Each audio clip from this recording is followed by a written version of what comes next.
Welcome to Key Tech. Please describe this channel if you're interested in today's video. The global chip market has been volatile in recent years. China, one of the largest chip buyers, has suddenly shifted its purchasing strategy, no longer importing large quantities of foreign products as before, but instead strongly supporting domestically produced chips. This development has left South Korea's Samsung and SK Hynix extremely nervous, and both companies have gradually tightened production. The timing of this news has prompted media outlets to speculate whether the two companies had some prior knowledge of each other. Ultimately, this involves the complex struggles of international trade and the grand strategy of technological independence. There's no such thing as a simple conspiracy. In recent years, China has accounted for over half of global chip imports, with imports soaring to over $400 billion in 2022. The majority of suppliers are Taiwan, South Korea, and the United States. South Korea's Samsung and SK Hynix are booming in the memory chip market. Samsung consistently holds the top market share in DRAM and NAND, with SK Hynix closely following. For them, the Chinese market is a true gold mine, accounting for approximately 30% of their sales.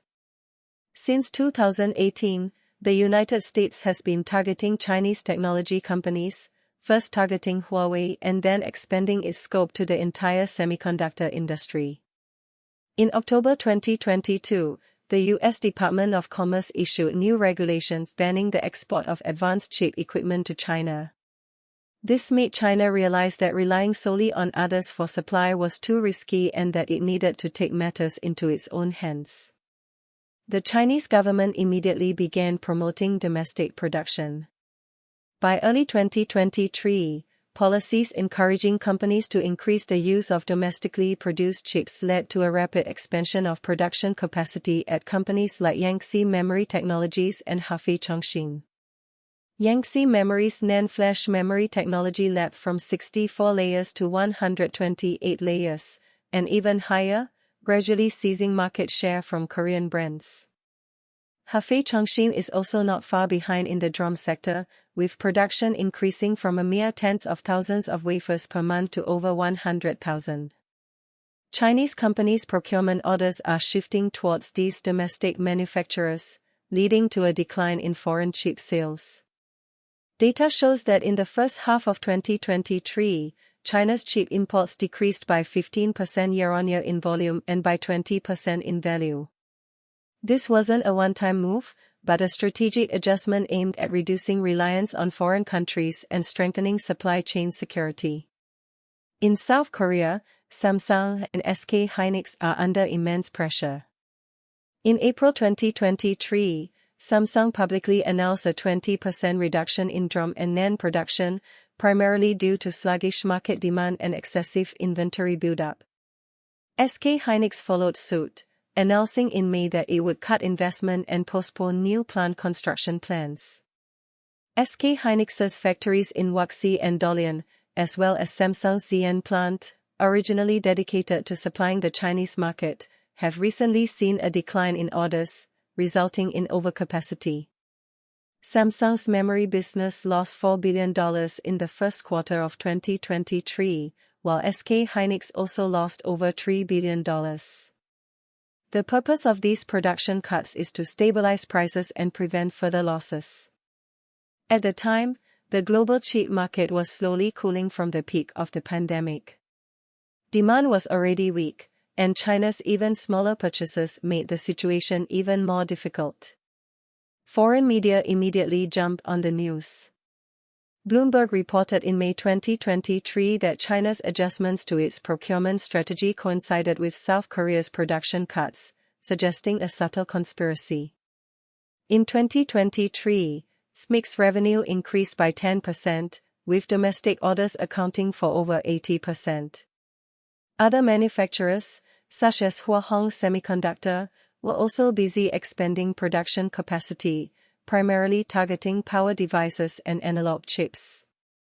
China has been making significant investments recently. Although semiconductor equipment imports decreased slightly in 2023, domestic equipment purchases doubled.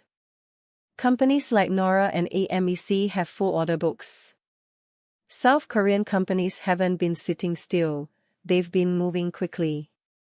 Samsung is targeting high-end HBM chips for AI servers, with a 30% surge in investment in 2023.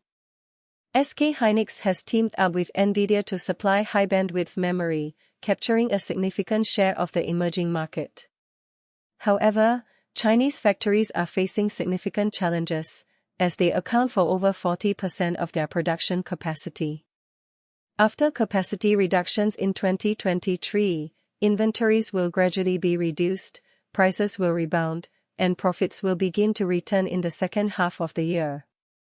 In 2024, the global market will gradually recover, with demand rebounding, but the rise of Chinese-made chips will squeeze South Korea's market share. By 2024, China's domestic chip self-sufficiency rate will surge from 20% to 30%, with major breakthroughs in advanced manufacturing processes. Although South Korean companies have restored production capacity, they remain cautious about investing in Chinese factories. On August 29, 2025, the U.S. Department of Commerce announced the revocation of exemptions for Samsung, SK Hynix, and Intel in China.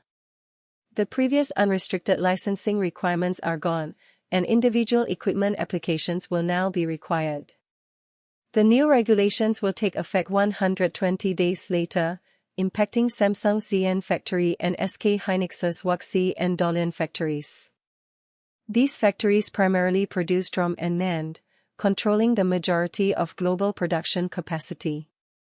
The US revoked these exemptions out of fear of leaking core technology, but in reality, this move has impacted the entire global supply chain. American equipment suppliers like Applied Materials and Lam Research have also lost numerous orders from China. In the first quarter of 2025, SK Hynix held a 36% share of the DRAM market, followed by Samsung at 33.7%. In the NAND market, Samsung held 31.9% and SK had 16.6%. However, in the Chinese market, domestic brands hold over 40% of the market share. The point is that China doesn't want to waste money constantly buying foreign chips and would rather produce them domestically if it can. South Korean companies have stockpiled significant inventory, so reducing production is perfectly natural. Foreign media have called it a conspiracy, but it's all market forces. Looking ahead, China's investment in semiconductors has already exceeded 1 trillion yuan, leading to a return of talent and rapid technological development. South Korea must seek alternatives, with high-end AI chips becoming the new favorite. The US's restrictions have backfired, cutting equipment exports by a full 20%. For the industry to develop, localization is the inevitable path. In the future, China's chip exports will increase, while South Korea will focus on innovation, and both will compete fiercely in the global market.